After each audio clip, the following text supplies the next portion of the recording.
मराठ्याचं देखील आंदोलन सुरू आहे, दुसरीकडे ओबीसी मोर्चा देखील आहे, ते आता आंदोलन साखळी उपोषण करणार असं देखील त्यांनी घोषणा केलेली आहे।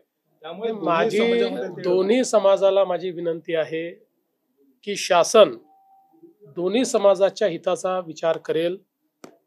कुठल्याही समाजाला दुसऱ्या समाजासमोर आणण्याचा शासनाचा हेतू नाही। त्यामुळे कोणावर अन्याय करून कोणाला देण्याचा प्रश्न नाहीये, दोघांचे प्रश्न आम्ही सोडवणार आहोत।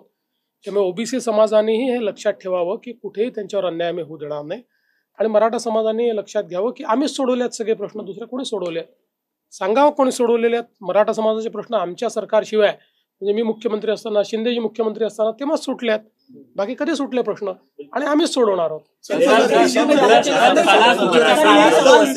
आंदोलन शमलेली आहेत महाराष्ट्रातच, मराठा आंदोलन नेमकं का उद्भवलं? मुळामध्ये ही जी सगळी आंदोलनं होती त्या लोकांना हे लक्षात आलं की ईडब्ल्यूएस आल्यानंतर त्यांचा प्रश्न बऱ्यापैकी त्या ठिकाणी सुटलेला आहे।